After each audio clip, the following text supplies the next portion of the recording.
Welcome to the Who Knows This podcast, where I track down in the trenches experts to answer questions that we all want the answers to. I'm Sam Visnic, and I'm a veteran in working with people with chronic aches and pains by the way of massage therapy, exercise, pain education, hypnotherapy, and lifestyle education. Today we're going to talk about optimal training and mindset for endurance sports. So let's get started. All right, I'm going to read a quick bio here so that you know who we're chatting with. Today I've got Tim Lucho Waggoner, and Lucho started running at the age of 10 and went on to multiple Kansas State track and field championships and also a two-time All-American in college. He decided to drop out after 2 years and travel, eventually settling in the Virgin Islands, where he lived for 4 years. Interesting story here. Tired of the party lifestyle, he quit smoking and entered his first triathlon and placed third. So fast forward, and 4 years later, he placed 16th overall at the Ironman World Championships in Hawaii and was the top amateur. After 15 Ironmans and beginning a family, Lucho switched to running, and he ran 2:41 in his first marathon and 2:30 in his second. Eventually, Lucho and his wife moved up to the mountains and led him to try ultra marathon running. So in his first race, a 50-mile trail race, he won and broke the course record. He went on to place 6th at the Leadville 100, his 4th ever ultra. To top it off, Lucho was the overall winner of the Leadman Series in 2012, which includes all of the Leadville races. He now spends his time raising his 2 sons, coaching athletes, and training for masters track and field racing. He is a vastly popular and sought-after coach. I'm happy to have him on this episode to chat about a lot of different topics that I'm sure you'll be interested in, so let's get started. All right, Tim, welcome, and thank you so much for coming on today. Thank you. Appreciate being here. Yeah, we got a lot of stuff to talk about here. And in particular, those of you out there, you listened to in the bio, we talked with, I told you a little bit about Tim, commonly known as Lucho, has a very interesting history about getting into the endurance work. And I found that a pretty humorous, intro or bio that you have, having kind of like not looking like you were an athlete from the get-go, kind of having stopped smoking and so forth and getting into endurance. Tell us a little bit about how that started. Yeah, just one of those deviations in life, responsibility. I dropped out of college, had a scholarship to a D1 track program, and just burned out and left. Ended up traveling a whole bunch for probably 4 years. Ended up on an island in the Caribbean, was a smoker, bartender, really unhealthy. And a guy that I was roofing for, we had a big hurricane, shut down all the bars, roofs were destroyed. So I started roofing. That guy ended up being a triathlete. Asked me if I wanted to try a triathlon. So I did. And that was it. I got hooked. Like the addictive personality, which I've kind of looked at a lot, and how that correlates with different types of addictions. So I quit smoking, quit drinking, and just switched over to running and biking and swimming if I have to. How old were you when this happened? 24. So at 24. So did you feel you still had, during the time that you had done this transition, were you still active and being fit, or were you just working and just roofing and not doing any training? Doing nothing. Interesting. So you just had picked up, that sounded like a fun or interesting thing to do, and you went for it. So what happened at your first race? How well did you do? I got third. Never really swam before, not competitive, like swim. I'd spent several years living on an island in the Caribbean. So you do get proficient at being in the water. Just faked my way through it. Couldn't breathe. My lungs were horrible. And I remember pointedly that really frustrated me, that I'd seen how far I'd fallen from being a D1 track runner to now gasping for breath on it was a sprint. It was like a 2-mile run. Really frustrated me and drove me to pursue that. I think that was part of the addiction there, was becoming like the challenge of getting myself back.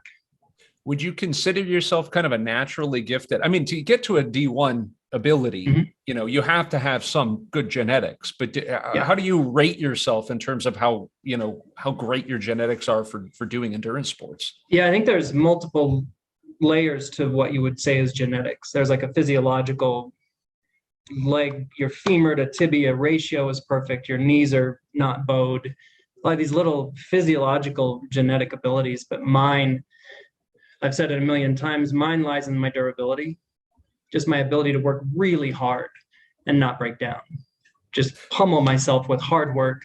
But then I think the real genetic ability that matters, and it's not always genetic, there's a nurture versus nature aspect here, but it's the mental part. And I had that. Did you have that before, or do you feel like that has improved over time?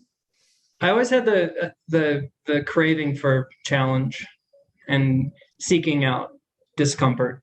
It's my favorite saying, seek discomfort, and enjoying it, enjoying struggle and enjoying adversity and challenge and suffering.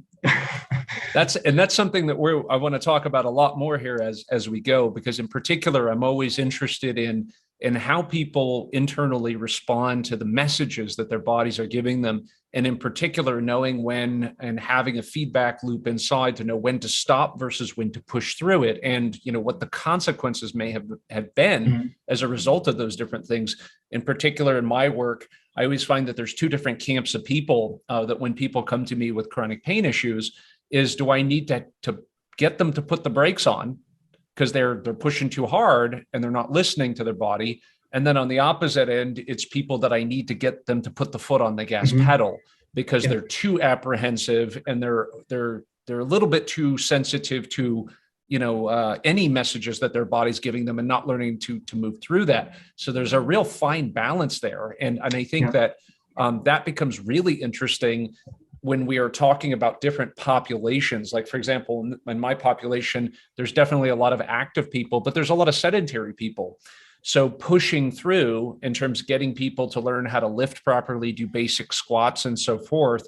And that is very different in terms of a context than people that are out running, putting lots of mileage on their body and doing tons of training, which is clearly far more aggressive. And again, the mindset still needs to be the same in those two different contexts, right? Yes and no. If you have the durability to handle that aggressive training style, then that's where you're going to thrive. And there's definitely different personality types. There are people who are risk averse. And in terms of neurotyping, I don't know if you've heard of Christian Thibodeau. Yep. But he talks about that. So the type 3 is the risk averse endurance athlete. The type 1 is the light me on fire and let's do max squats today, and so I think you have to really feel out the person and find their personality and then see if what their goals are matches up with what their body can do. And so like with me, I had the mindset of, I want to work myself into the ground. And then I had the body, the bone structure, the tendons, the ligaments, all that stuff to handle it. And so it was this double edge, both these things are coming at me. And I just was able to crush myself, which wasn't good in the end. So. But you achieved success. And the question, all based upon your own perception of it, right? Absolutely. So my question is that, with those two things, with the certain, and we're going to back up and go through that piece too, that neurotyping concept, but with that mentality that you had and also that physical durability, how did your body hold up throughout that process? What was your experience of just grinding constantly? I ended up almost like seeking out these different ways to hurt myself because nothing was hurting me. Like 42 hour training weeks with intensity, with weightlifting, 30 hours on a bike, just sitting on a bike throughout a week. And it I never got injured. I never broke down. I would see warning signs that I was very good at ignoring, rationalizing away, like high resting heart rates, a little bit of sickness, things like that. But other than that, I came through pretty unscathed, just really tired. That's amazing. And so we're talking about no episodes of tendonitis or muscle strain or nothing. I can tell you over the last 25 years, the exact injuries I had. and there's only a few of them. One was an IT band issue that I sort of trained through. One was an Achilles tendonitis that I trained through. One was a plantar fascia issue that I trained through. I had a stress fracture in my tibia that I dropped my mileage from I was only running 120 to 140 mile weeks down to like 50, and was able to run through that. And so very few of these injuries have ever like put me out. I do appreciate these stories because that also is helpful for, again, people who are afraid to just, that's an extreme, right? But also these things didn't completely sideline you, meaning like you were taken out of the mix. So when these things were occurring, were you seeking out medical advice? Were you working with physical therapists or chiropractors throughout these injuries? I was fortunate to still have one of my best friends as a physical therapist and an elite marathoner. He was my sounding board. Like with the plantar fascia issue, it was really painful. And I asked him, what happens if I train through this? And he said, it'll hurt. Like that's it. And I'm like, okay, good enough. Same with the Achilles tendon. He told me I had Ironman Hawaii coming up in, I don't remember, it was like 8 weeks. He told me to wedge my heel and ice and try to scrape my soleus as much as I could every night. And so I continued on just in pain. Very, very fortunate. I would never in a million years have one of my athletes do that. So what was your mentality around this? Is that once you essentially, or did you find that once you got the go ahead from your physical therapist friend, which obviously you trusted, that gave you the green light to just ignore it and just move through it? Okay. Yeah. I mean, the whole point of what I was doing was seeking discomfort and trying to push myself to my hardest levels. And so when you throw in something like an Achilles tendon issue, just throw it into the mix. Like, I'm trying to do this anyway. Let's just make it harder. And so in particular with that, so was it more of a game, would you say, internally to feeling discomfort and sensory information from your body and you trying to maintain a state where you blocked it out? How did you interact with it in a way that got you through it? I don't know. I've never been asked that question. I feel like it's something that I just accept as being part of it. It's just what it is. So you didn't really have an emotional response to it. It was just like, this is what my body is giving me. That's normal. I'm just going to keep going. Yeah, pretty much. As long as it didn't inhibit performance, I was fine. So that's the interesting part that I have when it comes to, with pain education and pain neuroscience and all of these things that we teach, is how do you take the information that your body is giving you and put it into the proper context? Now, one of the most important things that we have to help people overcome is understanding when they're not actually injuring themselves as a result of feeling pain, and being able to continue going. So that requires obviously medical advice, a doctor saying, hey, no, this isn't broken or this isn't happening. But then also to be able to, how do you frame that? To number one, get your brain to go, this information is not that important, or this information is par for the course. We talk about things like playing football, for example, or demolition derby drivers, which I think is really interesting. I love demolition derby. Amazing, right? So there's information about them, which, for example, on average, demolition derby driver, an event, and those of you out there, demolition derby is, cars crashing into each other in these fun events. The average demolition derby driver gets into 75 accidents per event ish. This is a rough estimate. Yeah. At an average of 24 miles an hour. Have you ever been hit at 24 miles an hour in a car? That's not a soft bump. And how many events do these demolition derby drivers drive in? Dozens. So by the end of this, if you look at the incidence of chronic pain amongst, in particular, neck issues and so forth, and demolition derby drivers, it's staggeringly low. So what we say is, when we look at this and say that the context in which the pain is occurring and the expectations of the nervous system and the brain to that environment oftentimes dictates the degree of chronic pain somebody might be suffering, or, they're going to have injuries, but they're going to heal, and how their nervous system responds to pain. So in particular, I'm always interested in that when people repetitively are pushing themselves and they're getting information from their body, which for the average person might actually result in dealing with chronic pain issues. And then we have athletes that do stuff like what you do, and they don't seem to have these problems. Yeah, you said the expectation, and I think that that's a really huge part of it. It's the difference between not knowing that something like stepping off a curb and torquing your knee versus running a bunch and your knee starts to hurt. Those are wildly different things. They could end up in the same state, but the expectation and then also the motivation. So you have to be motivated to choose selective pain, which is kind of what this is. It's you're selecting to kind of hurt. And I feel like a majority of people go out of their way to avoid that. Like it's the entire society is formed around avoiding conflict and avoiding discomfort. And I think that's very telling in terms of just where we are as a society. And I'll go off on a rant on that, but yeah, I think we have to choose to struggle in this day and age in 2021 versus 60, 70 years ago where everything was a struggle. Yes.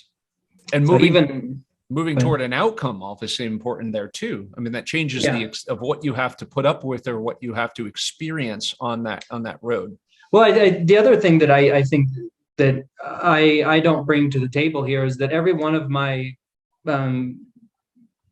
workouts or the way that I choose to push myself has a time limit. I know it's going to end. I've never been in chronic pain where I didn't know it was going to end. I didn't know when it was going to stop. And there's a huge difference there. If like today, I did 3 times 20 minutes really hard on my bike.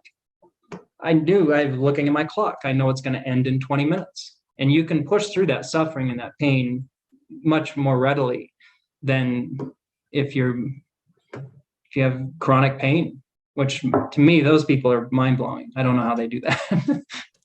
Yes. And well, I mean, I think that, when we talk about chronic pain, which is its whole another animal and story and how that presents is that there are some issues that will resolve as a result of doing good quality therapeutic work and so forth. And then there are some types of conditions of chronic pain, which are likely to be around for the long run. And I think that, that mentality of being able to understand a lot of the things that we're talking about is what helps people get back on the wagon and participate in the activities that they love to do. And with that expectation that there's going to be discomfort, but that's okay. And building up that mental toughness and that resilience versus that fear of dealing with pain and stopping them from living the life that they want, which therefore creates more pain on a much deeper level of not being able to do what they want. And I think that becomes an issue.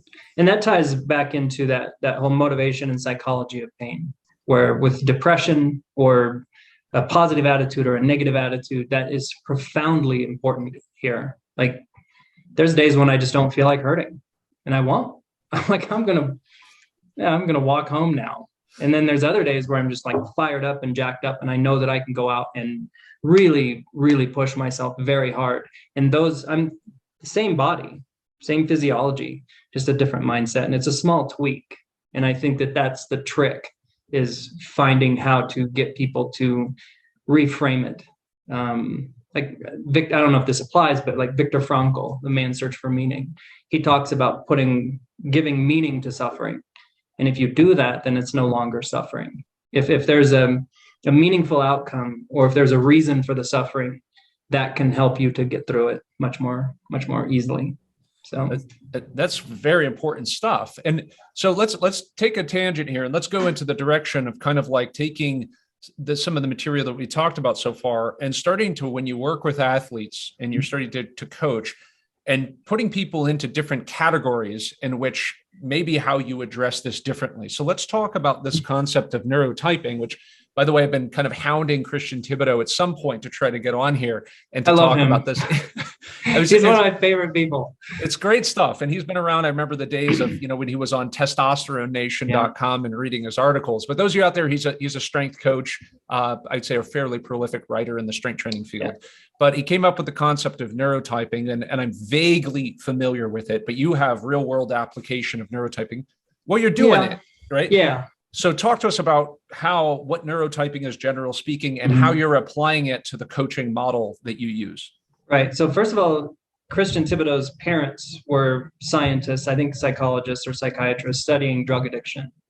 And that's where the first application of that idea that in neurotyping is neurotransmitters, hormones, and how they control our thought processes and what we choose to do.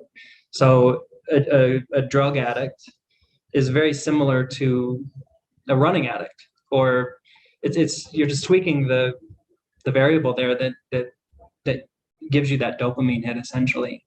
But he started to apply that over into different types of athletes, and it's relatively complicated. He's got 3 neurotyping groups: type 1, type 2, and type 3. And then type 1 has a 1A, 1B.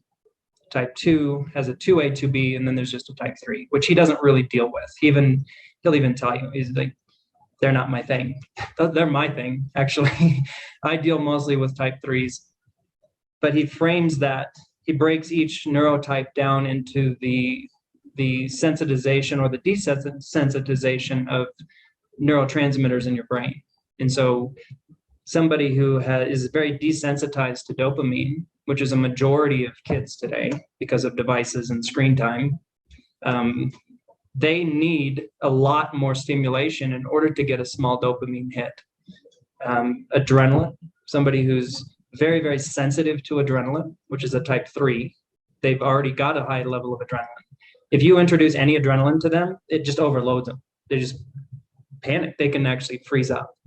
But the application for neurotyping, in my opinion, only is useful if for somebody else to analyze you. It's not useful for yourself because you know what you want to do and you know what type of training or exercise or anything makes you happy. And so for an athlete coming to me, if I can know their neurotype, then I can give them workouts that they'll enjoy, first of all, and second, that they'll thrive on. So I have type 3 athletes who are risk averse, they say, and they're signed up for a 100-mile run, yet they like doing a bunch of this type 1 stuff, which is usually high risk. Catastrophic injury is what is ultimately going to happen. And so my job is to make them happy and have them enjoy the training, all the while making that sometimes not useful training work for their goal.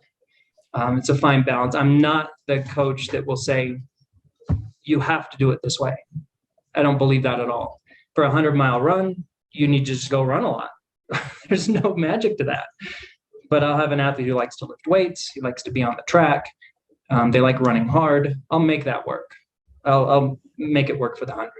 So this is interesting because this kind of dovetails into another topic, which is, okay, so what we're doing is trying to fit, because one of the hardest things in any kind of training as a whole is compliance and sticking with things, right? Yeah.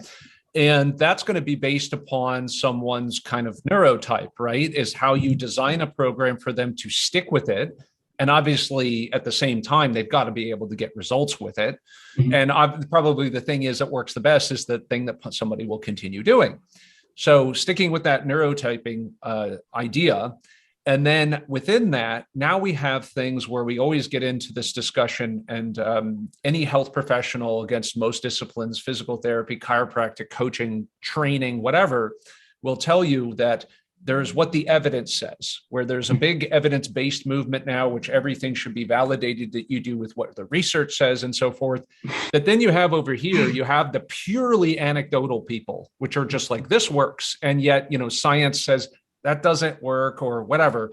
Somewhere, I think most of us who are trying to be as effective as possible are trying to somehow operate in the middle, where we're trying to take what the evidence shows us, but to try and square it up with what actually works. Mm-hmm. And, back up and saying, what works for 100-mile runs in your world when it comes to coaching endurance athletes, what do you see in terms of conflicts between what evidence consistently says, people sit around, do research all day long, and what actually works with athletes that are getting it done and it works? What do you see? This is my favorite subject in the world, by the way.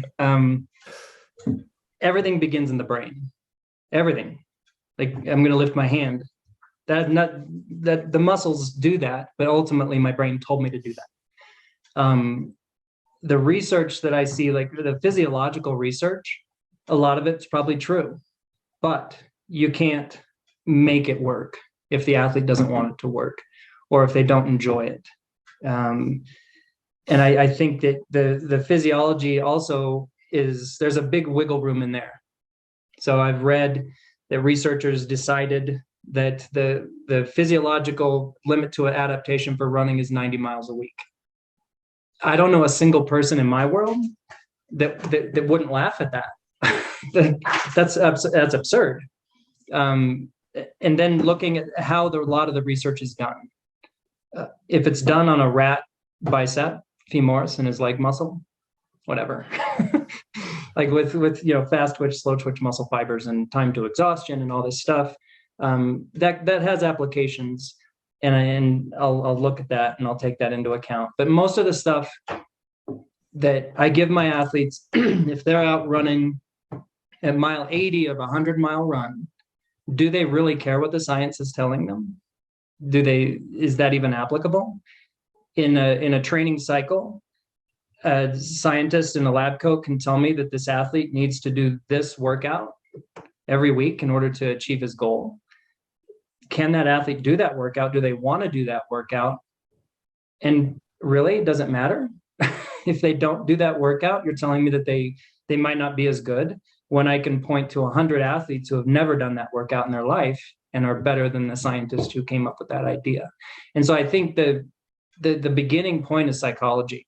And this is how I feel about maffetone, which we're going to get into.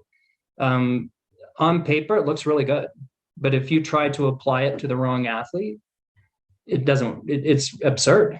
If the athlete isn't going to stick to it, or they're going to hate it, then it's going to hurt them. The science will hurt that athlete.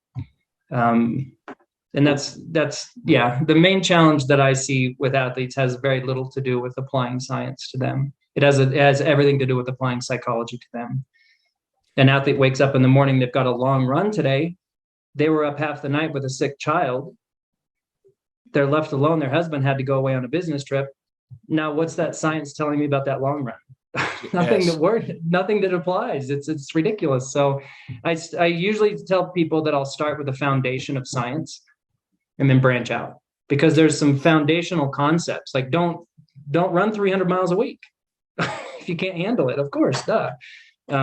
There's some foundational ideas that you use as a basis. And then you branch way out on that, depending on the individual. I find I completely agree with you. And I'll look at things just as simple as, for example, I think one thing that really got my thinking around this was dealing with tendonitis issues in particular. And if you look at some of the things that research says, and in particular, what I find entertaining is eccentric training. So let's say when somebody's got tennis elbow, the thing in the research that shows works really well is taking a heavy weight and doing just the lowering phase and then lifting it up.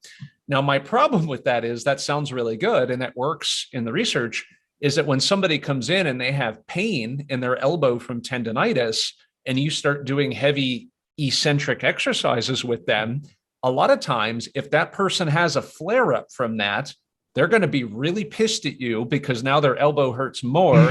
And when they try to explain what they were doing to someone else, that person's going to say you're a moron for giving that to them. And now the person will never come back. They trash you, et cetera. But the research makes sense. And you're doing that by, the research says eccentric training works. But in practice, you're like, the thing that I'm going to do is the thing that reduces that nervous system's threat to what I'm doing. And I'm sure as hell not going to do the most aggressive thing, apparently, in that person's perception on the first day. So I think that the perception of that is a big key there. I think when you're in the world of extreme endurance athletes, their perception of risk is much different.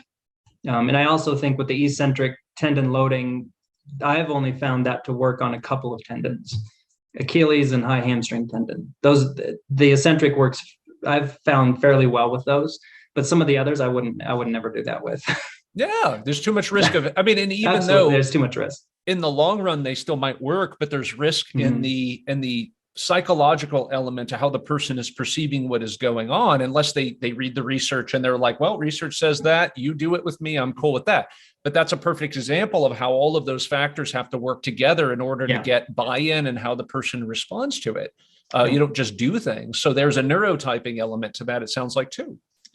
Sure. Yeah. You get a type 1 who's willing to do anything. Maybe you want me to do heavy, like 400 pounds eccentric calf load. Okay. They'll love it. But you do that to a type 3 and they're like, no, they want to do a foam roller, which is gentle and they can feel the mind to muscle connection and all that stuff. Or the person that comes in that says, Sam, I don't care how much this muscle hurts. I just want you to put all your body weight into it with your elbow and smash it. The hurt needs to happen for it to get better. And I'm like, oh, there's that. Yeah. I don't know about that. I don't know if I've been in that. I've bought full in on that years ago that in order to, well, that was the 40-hour training weeks. Sure. It's the only way to get better. If my competitors are doing 30, I'm going to do 40. Just push through it. That's the way to go. It never works. So let's switch gears and let's talk about the MAF training, which is really interesting. Tell us what MAF is. I don't think a lot of people actually know what this is. I'm sure in the endurance world, it's far more common, but outside of that, I never even heard about it before my wife was talking about it. Yeah, it's a training methodology that was developed by Dr. Phil Maffetone, probably back in the 80s at the advent of the heart rate monitor and being able to take it with you. And he, I've been using MAF since 1995, and I still don't know all the details. I've never taken the time to read all of his stuff. But he's come up with this idea that 180 heart rate is about where what I've always believed was a VO2 max is for a fairly well-trained athlete. And you take your age minus 180, and that's going to give you a number that you shouldn't broach in training heart rates.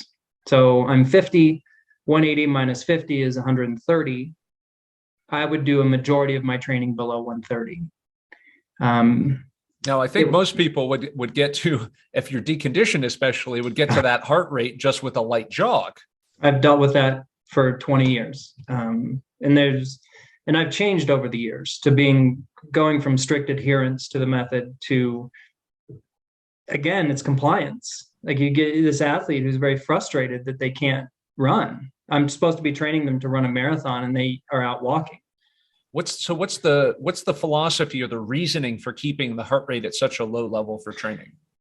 Most of it, so there's two variables in there that that I cling to. One of them is metabolic economy, where you're burning primarily fat and you're teaching your metabolism to use or prefer fat as fuel.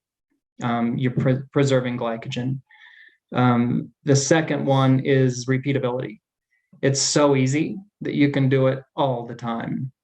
And it's a volume-based method where if you can only run 20 miles a week, at a certain point, you're going to adapt to that stress, which is 20 miles a week at, for me, heart rate 130. Eventually, that's not going to be enough to force compensation. And so you have to do something, which is increase volume. It's the only variable that you have. There's no intensity, not until you plateau, but that's a little more advanced. So you have to increase volume. And that becomes a real struggle with people working full-time, kids, real world stuff. I can't have an athlete who's got an hour a day run 100 miles a week. You can't do it. He doesn't have the time. You can't fabricate that. So that's where I think part of the problem is in that the need to increase volume. There's another one where I think athletes tend to get very bored of it. There's no variation. The only variation and the only motivation comes from improvement, seeing your pace get faster at that low heart rate. But ultimately, Maffetone's basis for this is health. It's a very health-based methodology that is going to be long-term, life-changing, has life-changing stuff on it. So I think, and to add to that is that what I gathered from it as soon as I heard about it from my wife was being able to train at a lower heart rate to basically build up volume and to build up aerobic capacity. But what I also heard out of that, because it's based upon heart rate, and that heart rate is so responsive to so many different things, your diet, how much stress you have, how much alcohol you consume, all of these different things, caffeine. that it's almost like the concept of where we're at with heart rate variability, which is trying to judge an athlete's training volume or how much they can do based upon how stressed their physiology is. Right. So we're in a society now where people are just constantly exhausted all of the time, overwhelmed and so forth. And then the idea is to go to the gym and then to kick the crap out of yourself because you need to get fit. And we know that for short periods of time, this can work. But the problem is in the long run, you're digging yourself a deeper hole if you continue to push yourself beyond your ability to recover. So, but I get that. And I think that for athletes, that can definitely be a frustrating thing. But I think for the average person, there might be a lot of positive application for this, and that doing MAP training will get people to realize that they can gain a tremendous amount of benefit in terms of health and fitness at training at a low heart rate. It's hard to get a lot of people, especially when they don't have a lot of cardiovascular fitness, to go to the gym or to go out and just start getting their heart rate up to the 150, 160 range. It's very unpleasant. A lot of people start getting aches and pains as a result of it. And heck, I mean, I've known of people who have tried this method who, like I had mentioned in the beginning, just barely picking up the speed and walking, they're getting their heart rate near to the max. And it's almost surprising to them that they're not even really huffing and puffing and their heart rate is at that level, you know? Yeah. Yeah. I think that's ultimately what Dr. Maffetone really sought out was a method that would be for the masses in terms of general health. He was unlucky, maybe enough that Mark Allen, 6-time Ironman Hawaii winner, adopted his method and it worked incredibly well. And so that's where the athlete mentality latched on to that, where I don't know, I've never heard him say it, but I'm guessing that Maffetone probably would have been better off if Mark Allen had never tried it. It got the word out, but it did get the word out in that niche group of triathletes. Most runners don't know about math. It's a very triathlon centric methodology. More and more runners are, but yeah. What seems is also if almost in every kind of training discipline. I mean, I've read a lot and spent most of my time learning about strength training and bodybuilding in particular, because that's a culture I had been around a lot, which was everything seems to work sometimes, in particular with athletes that are very ritualistically sticking to one style of training and they never try anything else. There's a strength coach, his name was Charles Poliquin. He was a colleague of, colleague of Thibodeau's, which he was always in a constant argument for years with a bodybuilder named Mike Mentzer, who was all about one set to failure. You know, it was the old Arthur Jones Nautilus training idea, which muscle really only needed to be hit once and, with a heavy aggressive set and a very, very intense set to trigger adaptation. But Charles would always, he'd say, all these stories about these bodybuilders that would achieve tremendous results from this. And Charles would always laugh at this and say, I could get one set to failure to work with any elite bodybuilder. And the reason why is not because the system works. It's because every elite bodybuilder is heinously overtraining. Yeah. So if you put them on a one set to failure routine for 3 to 4 weeks, a lot of them gain muscle mass because you're giving them a break. It's periodization. Yes. Yeah, but it's a simple periodization. But it was the problem, of course, being, and the idea is that bodybuilders were so militant about one way of training that when you throw in something else to them, it would oftentimes break it up and it would give them a positive result, but not for the reasoning that the original method said. But so everything and training, rotation, and so forth. I think people are getting more wise to this, hopefully, that different styles of training, when you mix them up, actually can be very helpful, but only for short periods of time. And that is the challenge with periodization, isn't it? Which is, accommodation to different ranges of training. And that can be a problem. I mean, my body has a very poor time responding to this. For example, if I'm always in a certain repetition range of training, 8 to 10, if I keep doing sets of 8 to 10, my strength will slowly be increasing over time. But if I do a periodization where I do 8 to 10 reps, but then for a couple of weeks, I go, let's say 12 to 15 reps. And then when I go back down, I'm now weak at 8 to 10 again. So I can't seem to kind of keep my body in order to do something, I have to train in that range constantly. I definitely need to do other things, but the variety needs to be far less of a swing. And it seems like some people can tolerate a much wider range of variation without losing that primary zone that they need to improve. Do you find that a lot with athletes? I mean, endurance athletes and weight training has minimal crossover. With like a typical week for an athlete, within 20 weeks of their A race, they're doing multiple types of training, multiple types of intensity. So they're doing long, easy, threshold, VO2, maybe some speed work. So it's never really an issue there. And that's one of the goals is other than the base period, which is when you're just building that athlete up to be able to handle the training that's coming. In that period, you're kind of sticking to one type.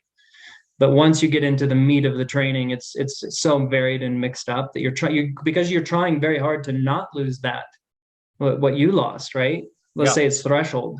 Like you want to hold on to your threshold and work your muscular endurance or your VO2. And you have to juggle all three of those. And so I don't see that. So, and within that, and that's enough to juggle and to deal with right there.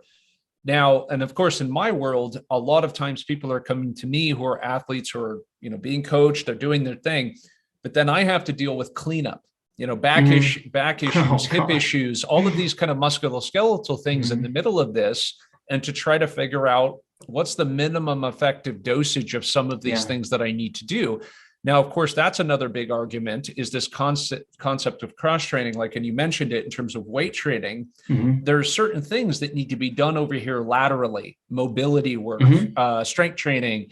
What are the things that you find in terms of that? Okay, you may not need a lot of weight training, but there are things that you need. What are the things that you find that you've got to keep in athletes' programs in order to keep them healthy and functioning as well as they need to be? The number one thing is knowing when to cut them off. I have what I call good math, where you can either take 2 days off or 2 weeks off. Simple as that.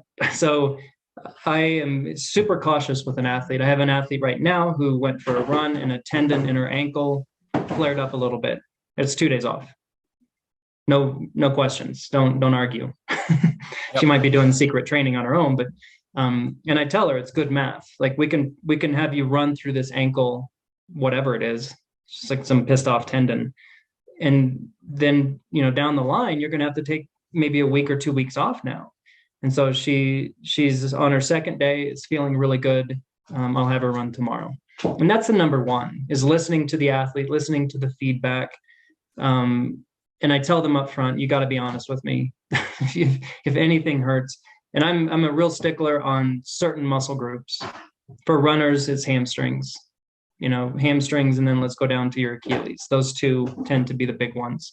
And hips, for sure, anything in the hip area. Well, what do we have to do to keep the hamstrings healthy? Stretching them, exercising them? What are the recommendations? I'm not a big stretcher.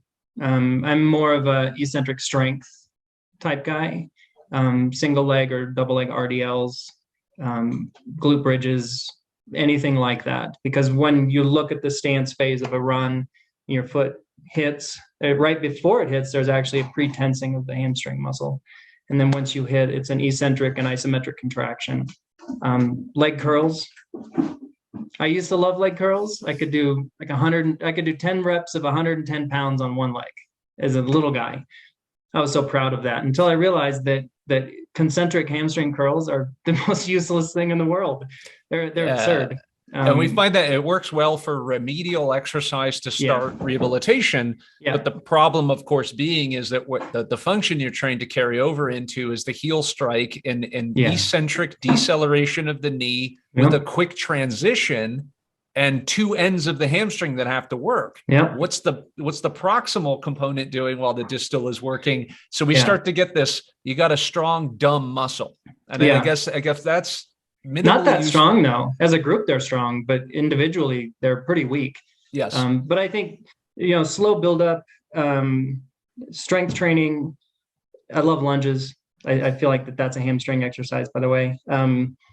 Slow buildup, making sure that if there's any tightness, and I will write it 1,000,000 times, if you feel any tightness in your hamstrings, do not go fast. Like you can go easy, but any type of extension or stretching of that hamstring under load is not a good thing. And that's where it begins, is just knowing when to stop. But most of my athletes don't really have a regimented weight training program. It doesn't generally fit very well. And so there has to be some give and take. You have to kind of let some stuff slide. I would love to have every athlete lifting 6 hours a week. Can't do it. It's impossible.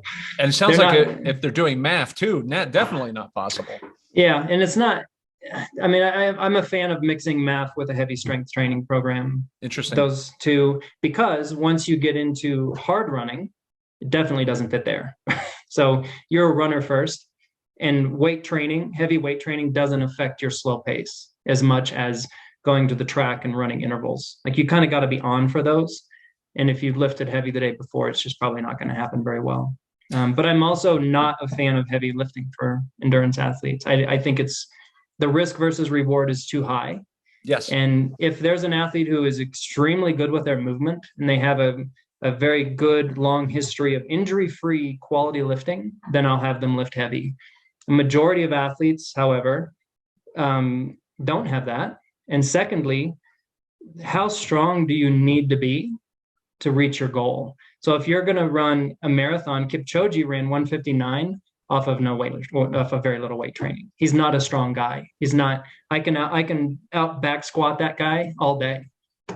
He can run a 159 marathon. So do you need to go to the weight room and get your squat max up to 1.5 times your body weight to run a marathon? Probably not. So what I look for is smaller body weight type movements, monster walks or band. I love the band around the knees, the power bands, step ups, lunges, burpees, all this stuff that is going to give you a more balanced, low risk approach that's going to mesh a little bit better with running.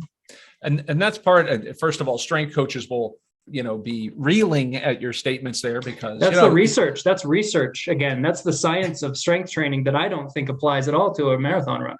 Yes. And that's the big argument. And the reality is that it's what adaptations. And I think that where that gets mixed up is that when, again, repetitively athletes are doing certain things and they need to have a novel source of stimuli, then strength training can do that. But at what cost, right? So you're right. I mean, looking at things like, for example, just doing mobility drills and doing activities that are more spinal rotation oriented when you're doing more of a sagittal plane activity for high mileage. Is it really, do we have to load that stuff, or do we just need to entertain those motions to just keep them active so that the joints will maintain their mobility and triplanar activity? Is that really what matters? And again, the results speak for themselves. If you've got athletes that are performing well, that have very low injuries just by modulating their training volume, then the question is all of that stuff really necessary in order to get them to stay healthy? I think it could be, as long as you begin with a very low load basic movement. Like, let's just use lunges. Give an athlete 10 lunges. Most of them athletes are going to be sore the next day. Yes. But you build that up, and you build that up over 6 weeks or 4 weeks or whatever, and no injury, they're no longer challenged, then maybe we can start loading. I would actually personally increase rep schemes. But maybe let's do some dumbbells. Let's hold some dumbbells. And if that goes well, and most of my athletes I work with for years at a time, eventually down the line, we might be in the weight room loading, but I don't do back squats. I'm a good back squatter. I have really good form, and it just messes with my knees and my hips every time. And I'm like, well, okay, so I can squat 200 pounds now, but my back is jacked up and my hips suck and I feel terrible. So is that really, the science would say that that's what I got to do? Yeah, I'm going to get hurt doing that. So instead I'll do Bulgarian split squats, which are beautiful for me. My leg ratios and everything, it works really well. And I can load those super heavy now. Well, and then you're also not allowed to load your Bulgarians until you can balance yourself doing them. I do them in the TRX. Yeah. So you get a little bit of help. Are you familiar with the strength coach named Ian King? No. He was one of those guys that was around. He was Poliquin and Ian King. And Ian King's an Australian strength coach, worked with a lot of rugby teams down there. And he was making waves a long time ago, 30 years ago, when he was talking about, don't give athletes in particular, I don't want to directly quote him in case this isn't exactly what he says, but the point was doing single leg balancing, which is left and right side asymmetry-based training. You'll get a lot of mileage out of just getting athletes to start doing single leg based activities to bring up the ratio between each side before you even start doing bilateral stuff with them, because it's more important. Again, rather than this 1 rep max mentality, it's more important for what's better, an athlete that can do a 300-pound back squat, or athletes that can do 15 to 20 repetitions on a Bulgarian split squat with good balance on each side. In your sport, I think it's obvious which one is going to have more value. I think that isometrics can slip into that as well. Like long hold Bulgarian split squat isometrically. Like if you want to correct imbalances or note imbalances, I think those are effective as well. Like 3-4 minute isometrics, which talk about that works. Chemistry. That works for you, as that sounds like an awful degree of suffering, which awesome. I'm sure you're down for it. Yeah. I do one workout where I'm either running or biking, and then I jump off the bike and I do 15 minutes of isometric wall sits. But when you break, you don't do them straight. But if you have to break, you do burpees. So I think you do 20 burpees is the last time I did it. So you 15 minutes total of wall sits, and then if you break, your punishment is 20 burpees. And you got to do them. Well, you add in, do them in a sauna with blood pressure cuffs, occlusion cuffs around your upper thighs. So that'll add to another medicine. Speaking of the sauna, if you want to really test that mental, the central governor, this sauna is the absolute best way to do that. Passive. Just sit in there until you'll go through all stages of mental terror, I call it. So sit in a 200-degree sauna for an hour and you'll go through some stuff. I've had a few instances of that where sometimes I can stay in there for 15, 20 minutes. And sometimes after 3 minutes, the internal pissing and moaning is just so overwhelming. I got to leave. Incredible. It's incredible. Oh yeah. Yeah. All right. So we're kind of getting upon the hour here. Yeah. I think we can keep going forever here talking about this stuff. It's in so many different areas. I just want to get a rapid fire question here. One item is, what's your favorite therapy to do for people? I mean, everybody has their pick, chiropractic, massage therapy, what do you use? What do you like the most? Whatever works for them. I know people who don't believe in chiropractic. I personally love it. Yep. I love chiropractic. Probably the one that I would say actually more to avoid certain things, like going to your general practitioner for knee pain or whatever. But whatever works. I've never, unfortunately, not being injured very much. I don't have a lot of experience with too many. I know that deep tissue massage does not work for me. I hate it. Interesting. I hate deep tissue massage for me personally. Yep. So if an athlete wants to do that, and as long as they continue to do it regularly, go for it. The one-off deep tissue where the guy's just reefing in you is probably going to end up bad. So and that's something that's a really good point for people also to understand. So again, massage is probably the thing that has the greatest degree of utility, right? Mm-hmm. Which is just massaging muscles, getting blood flow, et cetera. And as long as you've been doing this, how many races you've run, you don't like doing massage therapy, it has not hindered your success. And that's another thing. Let's avoid those generalizations out there, everybody. Yeah. Chiropractic works for you. I'm a Graston guy. I'm a scraper. I love scraping. I hate it. I don't like that feeling. And I go super hard. I've got this really long massage tool, a scraping tool that you can hold with both hands and just I have that one. Crush your calves. Oh, yeah. And see the irony there of not liking the deep tissue massage, but like being scraped with metal bars. So gotta do, the fascia is a tough thing. You got to break up the fascia stuff, and it's hard to do. You got to hurt. See, okay. I think we clearly have a perfect demonstration of neurotyping out here, ladies and gentlemen, swing all the way back to the beginning. And you see how that makes the difference. Don't do things you hate, do the things that work for you. I mean, and that's the message that I always love to hear, is that nothing is canned and every single case something works. Does it work with people who understand from a bigger frame of reference that there's variations and individual needs and adapt to things that work for you, right? Yeah, absolutely. That's the take-home message, I think, always. And I love to hear that constantly reinforced. All right. So what we'd probably do here is to follow up soon. Those of you, let us know. What's the podcast? Tell everybody, because they got to listen. What is your podcast? Oh, mine. I'm sorry. Yes. I was zoned out there. Endurance Planet. Ask the coaches. So you send in a question, and me and my partner answer it. And my podcast partner. And you are a ton of episodes deep. How many have you done, by the way? Some 350 maybe. Woo-hoo. It's been almost 10 years. Yeah. So a treasure trove of information in there. And where yeah. the beginning ones I would start listening about 200 in, because I was not good at the beginning. Getting your bearings in. Yeah.